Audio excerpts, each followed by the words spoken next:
During warm periods, instruments right now say we're up to 400 parts per million. Now remember, the IPCC says we've never been above 300 parts per million. They say never. That's etched in stone. Never. Totally untrue. And we'll be talking about that. Now, is 400 parts per million harmful? They say it is. They say the Earth's about to come to the end because we're up to 400 parts per million. Well, it so happens that in greenhouses, they like to keep the greenhouses around 500 parts per million for lots of vegetables. And even up to 1,000 parts per million for certain flowers. So they like 500 to 1,000 parts per million. And here the government is saying we're throwing the planet 400 parts per million. On the right, 1,500 parts per million, that was when the dinosaurs roamed. We had big, huge plants, big animals. Everyone seemed to have been happy back then. Lots of carbon dioxide. And the oxygen levels were much higher because of the carbon dioxide. So, where does carbon dioxide come from? Various sources. Decaying organisms, dead organisms, waste products, fossil fuels, root respiration, oceans, and industry. This all goes up into the atmosphere, so we have a buildup of carbon dioxide in the atmosphere. However, that's balanced off through photosynthesis. Plants take the carbon dioxide out of the atmosphere and produce oxygen, which is great. But it's not that simple. Because we have the interglacial warm periods like we're in now every 116,000 years.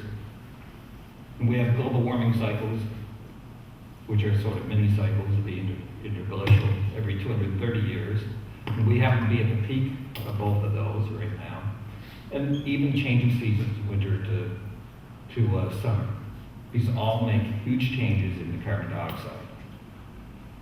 For instance, only 18,000 years ago, that was the ice coverage. 33% of the northern hemisphere was covered by ice a mile thick, all the way down to New York City. A mile thick, year-round. 33%. And because of that, we had a very lack of photosynthesis, because the plants weren't there. They're covered by ice and snow. That ice age lasted about 40,000 years. Then 18,000 years ago, it went away. We warmed up. And now we only have ice in the far north. Now we have all kinds of open ground cover and warmer oceans, which is spewing all kinds of carbon dioxide back into the air. Depiction, that's where all the carbon dioxide comes from. When you have your glacial period that we just came out of, for 40,000 years covered by ice and snow, all the carbon dioxide and sources are gone. So you have a negative amount of carbon dioxide in the atmosphere because it's not being spewed up into it. It's only carbon dioxide that actually goes into the oceans, and the oceans absorb it. Photosynthesis decreases by 50%.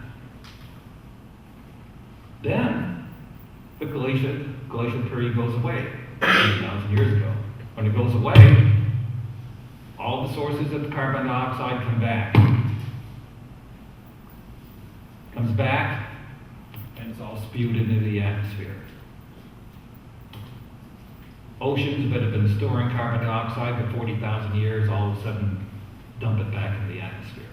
This is what we have seen, and this is where our carbon dioxide is coming from. Photosynthesis rises by 50%. Plants love it. So, to see what's going to happen in the future, or even to understand what's going on today, we need to get a look at the past history.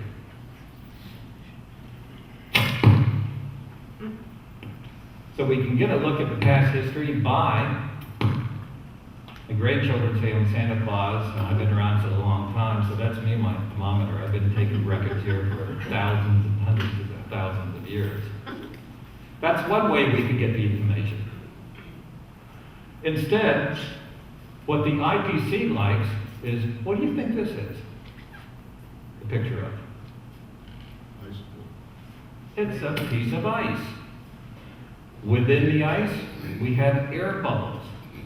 Within the air bubbles, we have oxygen, or the atmosphere, trapped atmosphere. So if we can find some very, very old ice, we can kind of get a glimpse of what's happened in the past. And this is what the IPCC likes, and this is what they entirely use, is the ice core samples from the Antarctic.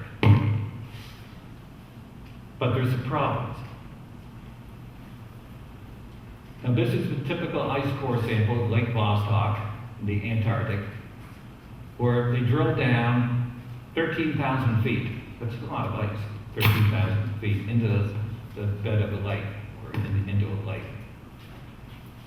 They could only go down 13,000 feet because at the bottom there is water. The ice at the bottom is 450,000 years old. That's some pretty old ice. Now I red flag this because the very top part, the first 7,000 to 10,000 years, is what we call new ice. You can't use new ice because it takes that long of a period of time for the air bubbles to get trapped permanently in the ice. It moves around. So you can't use new ice. So you have to use data older than 7,000 to 10,000 years. That's why I red flag it. That's what a core sample looks like. That's a piece of ice. They cut off a piece of ice, analyze it, and they come up with a graphic like this. This is 400,000 years ago. The red is temperature. The blue is carbon dioxide. So you can see about every 116,000 years, we have a warm interglacial period. However, these samples, they take a mean over about a 1,000-year period. 1,000-year period. And remember, the IPCC says that we have never been above 300 parts per million. Never. And these samples show on the mean values 298 parts per million, 278 parts per million, 287 parts per million. Goes back 139,000 years ago. So they say never been above 300 parts per million. I'm going to show you this is bunk.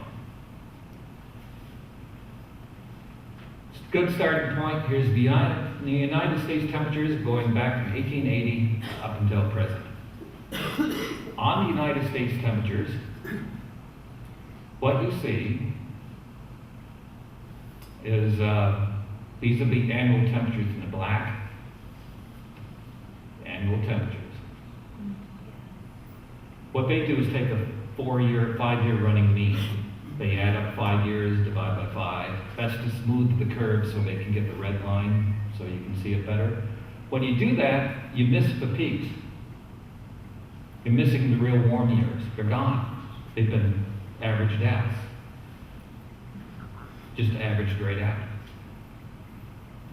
So when that happens, it's averaged out.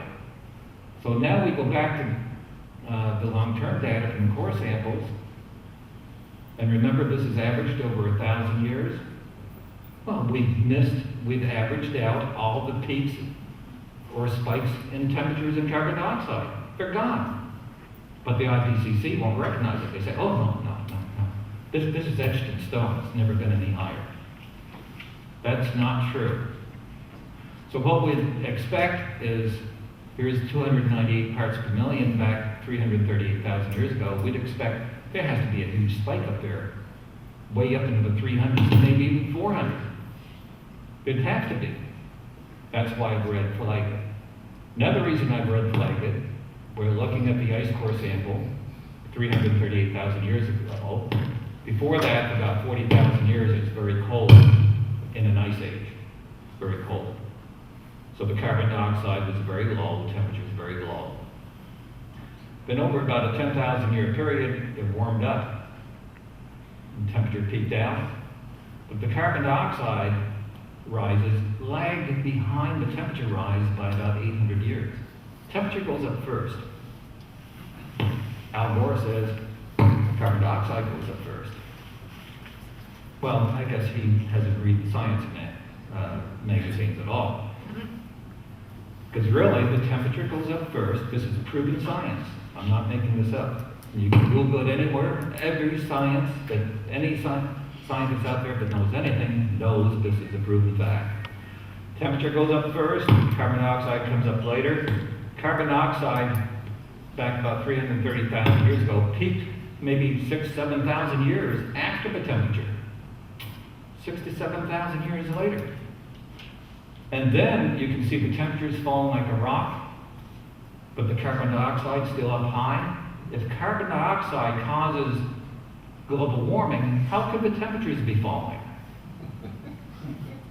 That can't happen. And it happens over and over. Look at the one back 139,000 years ago. The temperature falls like a rock, and the carbon dioxide is way up high. So it's vice versa of what the IPCC has been trying to tell us.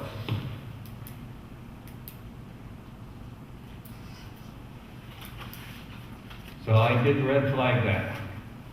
And now, the next slide, we're going to look again at these cycles.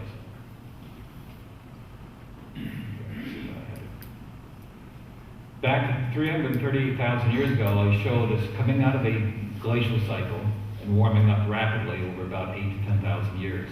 This took 50 global warming cycles. Global warming cycles come every 230 years. It took 50 of these global warming cycles, 50 of them.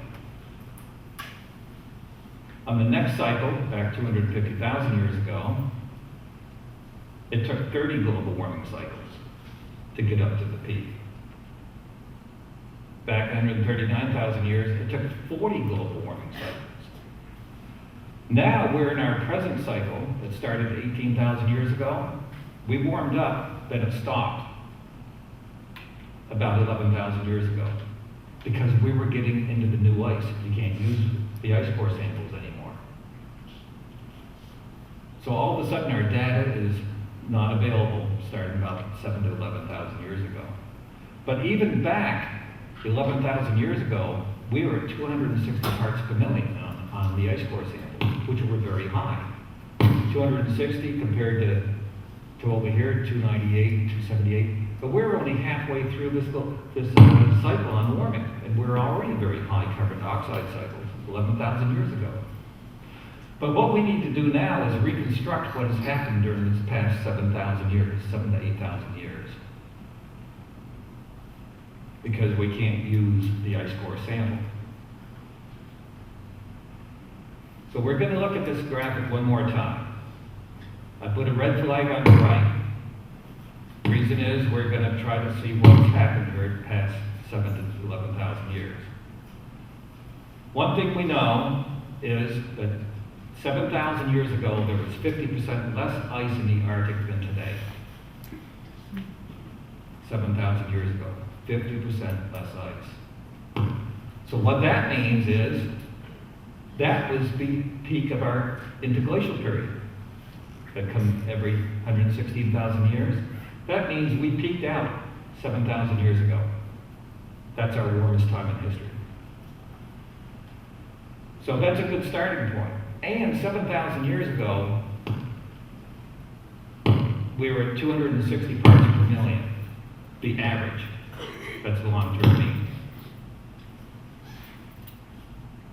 But we need to see what's happened during the past 4,000 years or so. Because we're missing 7,000 years of worth of data. One way to do it is, on every single one of these last three, we want to see how much the carbon dioxide raised during the last last 4,000 years of the cycle. The last 4,000 years of the cycle. How much did the carbon dioxide go up in those? The first one, this is back 338,000 years ago, went up 57 parts per million.